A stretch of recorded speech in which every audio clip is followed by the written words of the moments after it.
Hey everybody, happy Saturday. I hope it is bright and sunny where not Saturday, Tuesday. I hope it is bright and sunny where you guys are at. We're going to talk, as usual, about a few things, 3 to 4 money topics, just to stay updated on what's going on in the world. So, the first thing we're going to talk about is how Klarna's Buy Now, Pay Later program is failing.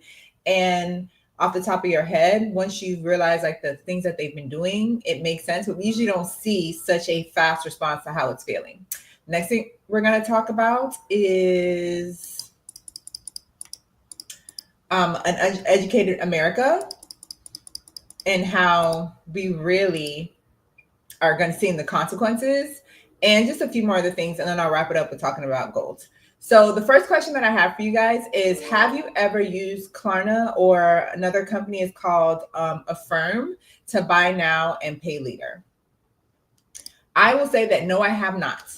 Buy now, pay later has been happening, I would say, like 5 years or less, maybe a little bit more than 5 years. And when I saw it, I didn't think it was a good idea for us. Good evening, East Boogie. And I think it's proving to show that it's not the best idea. Have you ever used Buy Now, Pay Later, East Boogie? Let me know in the comments.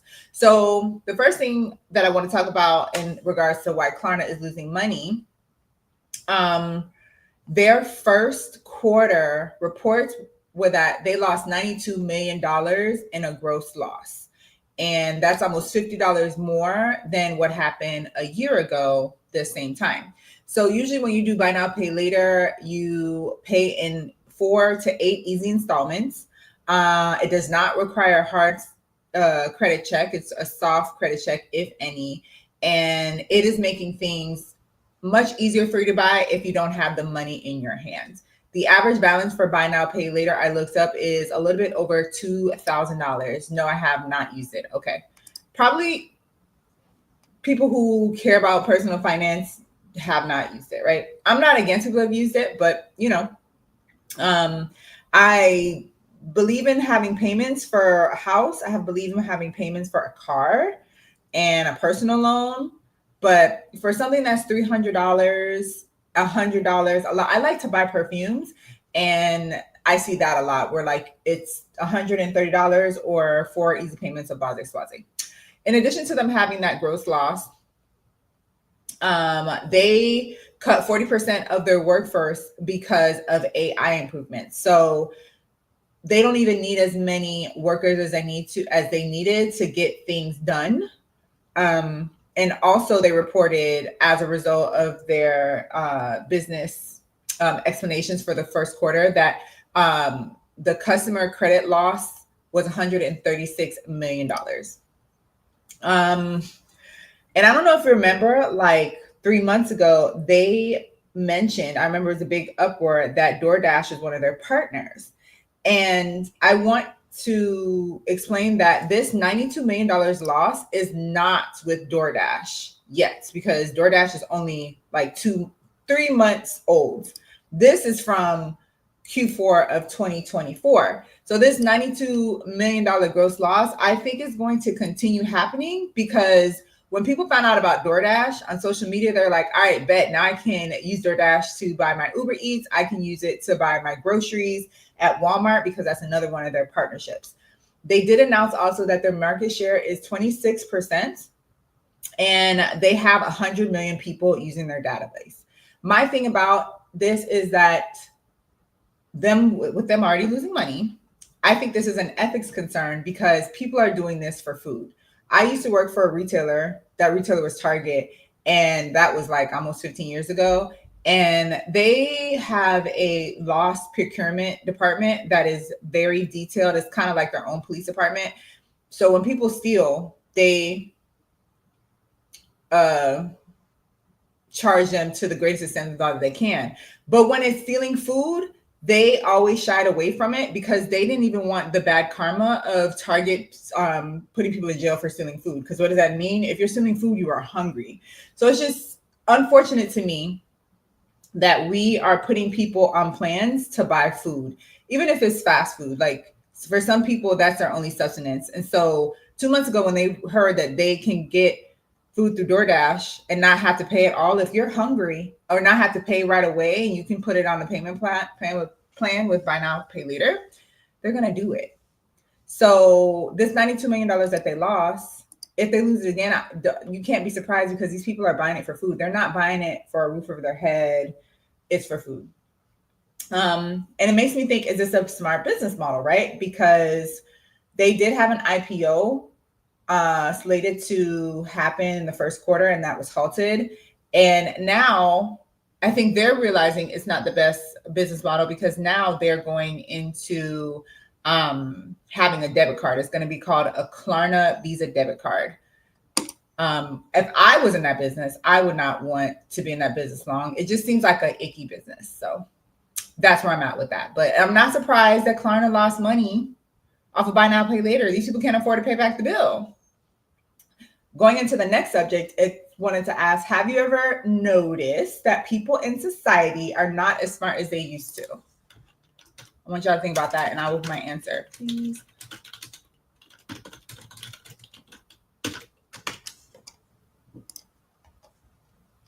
Also, those of you that are here, please like this video as you're watching, bottom left hand corner of your screen. I'm going to put yes. I have noticed that people in society are not as smart as they used to be. This question comes from the fact that there is a teacher who went viral on TikTok recently because she's fed up and became a little bit disillusioned because the students weren't making progress. And I promise I'm going to align this with why this matters for us financially. So I titled this segment of the show, Uneducated America. So to the left of me, this is Hannah Maria on TikTok. She just closed her profile, but if you put this in, you will see like people's personal takes on it, commenting about how they feel about her quitting. She was a 10th grade English teacher. She quit after 3 years of teaching, and she became disillusioned because she lost faith in the systems as well as her students. East Boogie says, I agree. People are not as smart as they used to be. Yes, we're starting to see the evidence. And if we don't change course, it's going to mess us up, I think, national security wise, as well as like our economy. So Hannah ultimately said in her TikTok that the youth are not prepared. They don't have any critical thinking skills. And she blamed a lot of it on technology. And I looked up like how much time we as people spend on the screens. And we on average spend 8.5 hours on screen time daily. Now I will say I'm guilty. I'm guilty. I'm on my screen all the time. I'm on my screen at work. If my bosses is watching, I don't be on it that bad, but I do sneak and watch it. But I also come from a generation for like the first 15 years of my life. No, 18 years of my life, I didn't have social media, for number one. And the first 12 years of my life, I didn't have computers. I went outside. So how that is drastically different from right now, like kids be on their screen from birth. So the signs that she was talking about, how like the kids are just unprepared, is that you can see the signs is that they have no bodily control. They cannot sit still. And I'm guilty of that too. Like I realized that social media was doing that to me as far as like my attention span is, right? But no bodily control. They can't sit still. They don't have attention spans. And the kicker is they're unable to read and write. And that is even more proved by the fact that national math and reading scores are down. So at my job, I'm a server. We have different seasons. And right now we're in the season of graduations. It's June, right? We just passed the season of prom. But let me tell you, I'm happy these people are graduating, but it ultimately feels that they're just being passed through. Like, I don't know who the problem is. I don't think it's the teachers. The teachers are probably pressured to passing these people through. I think there's a lot of teachers that started out in the field of wanting to educate, but they got brow broken by administrators and told them,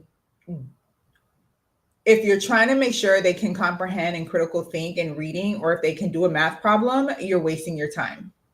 Make sure they pass the state test, and that's all you need to do. But that's not enough. And the results are, when these young people go to get their first job, they don't know how to code.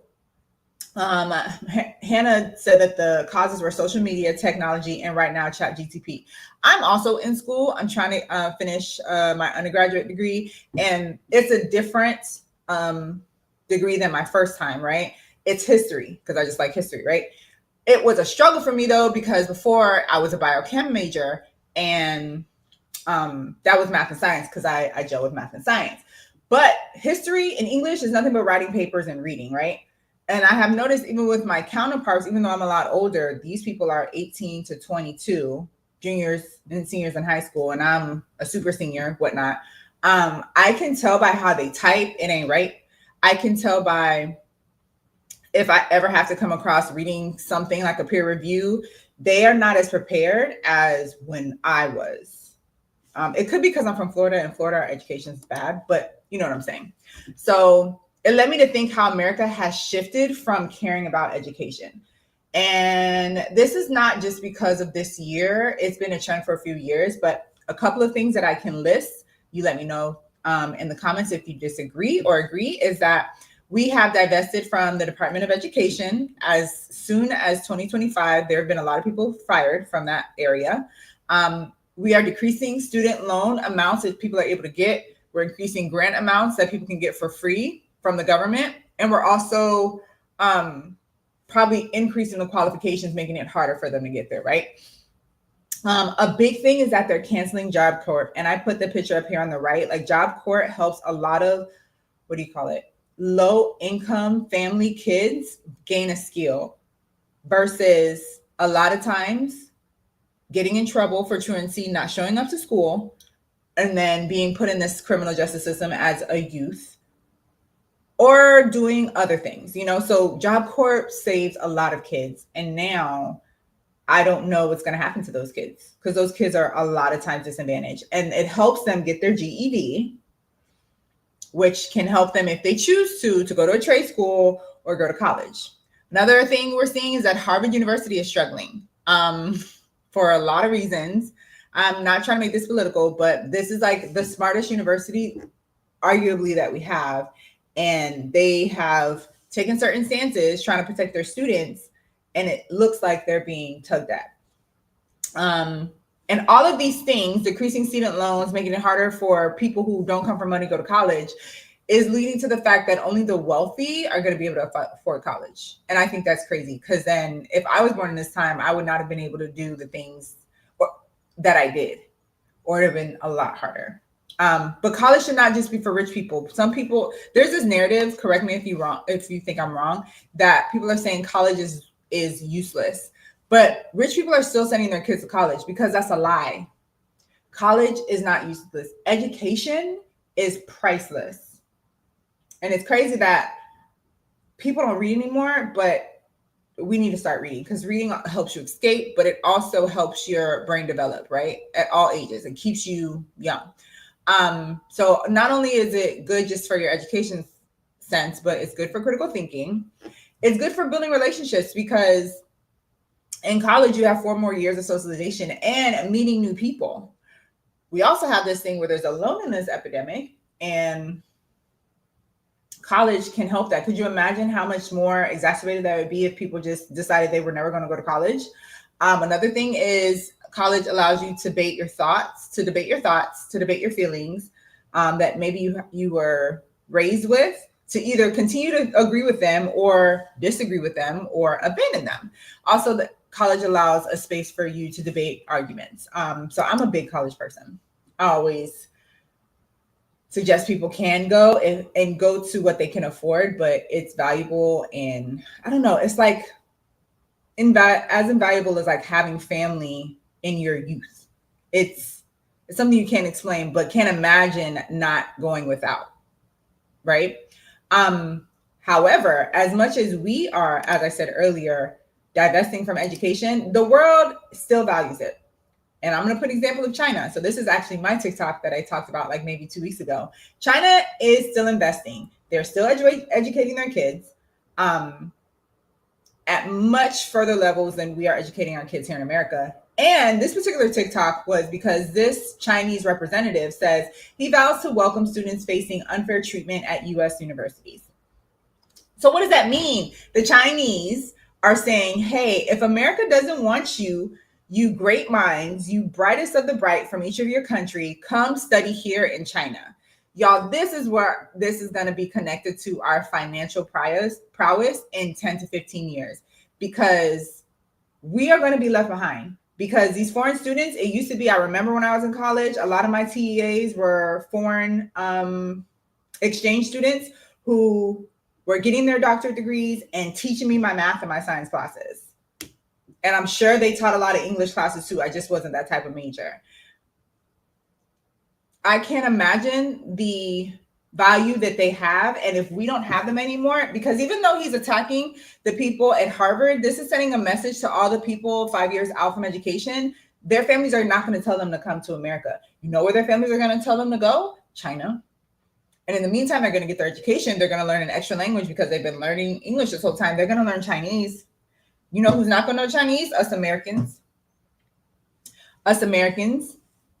And then China is going to harvest those brains for those 4 to 8 years that those people are there. Yeah, they may go back to their country, but China is going to be better for it. Medical research is going to be better for it. Warfare research is going to be better for it. Engineering is going to be better for it. Arts is going to be better for it. You know who's not? Us. And that's what we need to be scared for. Another thing we need to be scared for is that the youth being not prepared when they show up to work, which I think is the goal for America.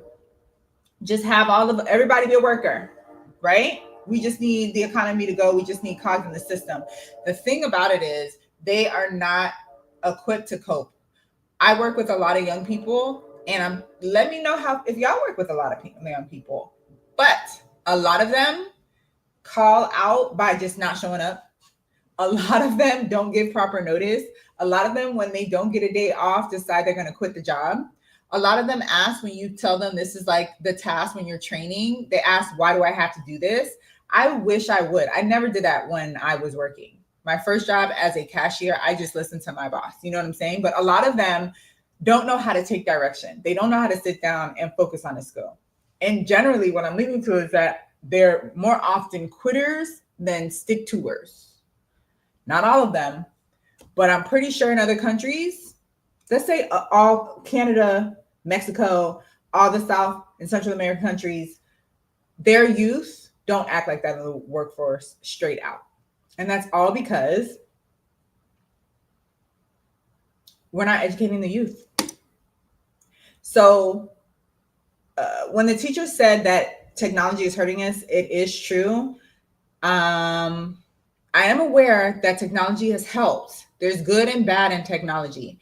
But the bad part that we need to acknowledge so that we can fix it and try to prevent it is that it stops us from independently thinking. So I want to ask you guys to ask this to yourself. When was the last time that you remembered a phone number of someone you cared about, like the top 5 people? Do you know their numbers by heart? Because when I was growing up, I knew numbers, right? Drive without navigation. In my city in Miami, I've been here for almost 40 years, so I know roads, but I have noticed that a lot of people, when they drive, they just use a navigation system. But what does that help you lose? If you lose a navigation system, you don't know roads. So when you're telling somebody how to get somewhere, you can't say, oh, you take 27 to University and then you make a left on Pine Island Road. If you're a young driver, you don't know how to do that. You just tell them to put in that. You just advise whoever you're trying to help put in a navigation system. What if that all crashes because of blackouts, because of a war attack? Like, what if that crashes? We are going to be left as sitting ducks. Another thing is password keepers. How many people do you think resist whenever you go on an app on your phone and you're like, oh, let's automatically save our passwords? I peep that. I don't like that. Like, I want to remember my password because I think it's good for my mind. Like, if my phone is remembering all my passwords, what happens when something goes bad? Right? So the technology is hurting us in the sense that we just don't know how to do things on our own that we should as adults. And the adults that do know, we're getting older. And I don't know if we are doing a good job at making sure that the youth we're teaching them that this is a skill that you need to have. We don't have tactile skills. And then the last thing I want to talk about is that people are abandoning city living. Now, this article from Yahoo Finance comes from California. It's talking about California being the state's article subject, but I also want to say that it's happening elsewhere too, because I live in Miami. Now, I will say, like, the people in California, some of them are coming to Florida cities, but they're not the big cities that you think about. People are not coming to Tampa anymore. They're not coming to Miami anymore like they did in 2020. The reasons why is because of high cost of living, crime, high taxes, homelessness, unemployment, wildfires, and insurance. And I will tell you right now, living in Miami, that high cost of living is a thing. And I grapple with, I'm trying to stay down here, y'all. But yeah, high cost of living is a thing. Homelessness is getting worse in Miami. Just being outside a little bit more these last 90 days, it's just so sad. I'm seeing it more and I never used to see it. And I know people are having thoughts about it. We may not say it, but it's just was not normal to see homeless people out and about as often as you see them when you're just running errands, when you're just going to get pizza, like I did last weekend. Like, saw several, and it's very sad. And that is not a good sign. Unemployment, all of that. And crime, that's why I be trying to be in my house by 7 o'clock. I don't mess with stuff. So I highlighted here the 5 cities that people are moving out of. San Francisco is one of them, which makes sense. San Francisco is a beautiful city, but it's expensive. Stockton, also part of northern part of California. Then we have Santa Barbara, LA, and San Diego. Everybody knows that LA is expensive.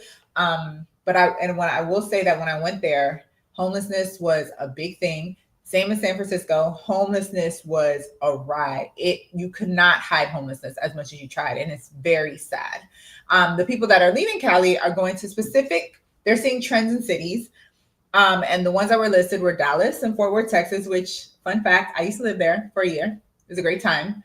And it was very affordable. That's why I decided to move there. I hear it's gotten more expensive, but I guess it's still something Californians can deal with. Okay, so remember how I said they weren't moving to Miami?